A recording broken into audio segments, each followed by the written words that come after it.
ہمارے حضرت فرمایا کرتے تھے انسان جب گناہ کرتا ہے تو اس کا سب سے پہلا وبال اس کی عقل پہ پڑتا ہے، بے عقلی کے کام شروع کر دیتا ہے، اور فطرت کیا ہو جاتی ہے؟ چینج۔ دودھ اتنی مزیدار غذا تھی، اس میں پتی ڈال کے بیڑا غرق کر دیا، اس کا کیا کر دیا؟ بیڑا غرق۔ دودھ میں جو کیلشیم ہے نا، ایک حکیم نے بتایا کہ آپ 40 کلو دودھ لو، اس میں 1 چمچہ بھر کے پتی کا ڈال دو، 1 من دودھ میں، اس میں سارا کیلشیم ختم ہو جائے گا۔ تو یہ جو 1 پیالی چائے میں جب آپ، یا 4-5 پیالی چائے میں جب 1 چمچہ پتی ڈال کے پئیں گے تو وہ آپ کی ہڈیوں کا کیلشیم کیا کرے گی؟ بولو نا بھائی، خراب کرے گی۔ پی رہے ہیں صبح شام۔ ایک صاحب نے مجھے کہا کہ حضرت چائے کا کوئی متبادل بتائے تو میں چائے چھوڑوں۔ ہر چیز کا الٹرنیٹ ہوتا ہے نا، سودی بینک کا الٹرنیٹ آ گیا بھائی، اسلامی بینک، ٹھیک ہے نا، زنا کا الٹرنیٹ ہے نکاح، تو انہوں نے کہا چائے کا الٹرنیٹ کیا ہے؟ بعض لوگ بتاتے ہیں یہ کھا لو، یہ پی لو، یہ کر لو، میں نہیں بتاتا۔ چائے کا الٹرنیٹ کی ضرورت کیوں پیش آئی آپ کو؟ چائے کی ضرورت پڑتی ہے جب آپ دماغ میں تھکاوٹ محسوس کرتے ہیں، ایسا ہی ہے نا؟ تو تھکاوٹ کا علاج کیا ہے؟ سو جاؤ، رہنے دو بھائی۔ تھکاوٹ کیوں ہو رہی ہے؟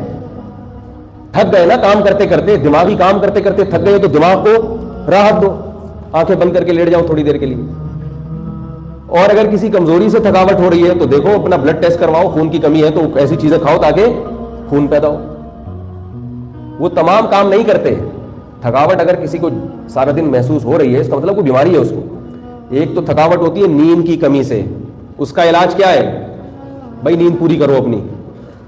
اور ایک تھکاوٹ ہوتی ہے کمزوری سے، تو اس میں کمزوری کا علاج کرنے کی کوشش کرو۔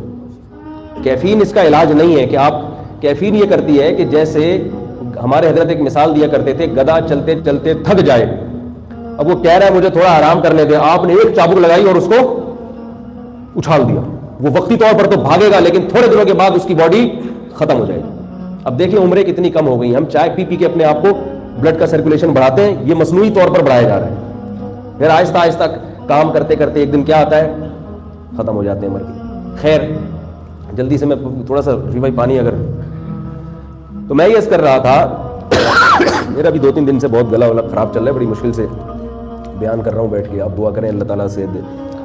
تو کوئٹہ گئے تھے ابھی ہم، راستے میں قلات میں اترے تو اللہ کی پناہ جو سردی کا عالم ہو رہا ہے، پانی آپ زمین پہ پھینکیں تھوڑی دیر میں برف بن جائے گا، یہ سردی، اتنی شدید سردی۔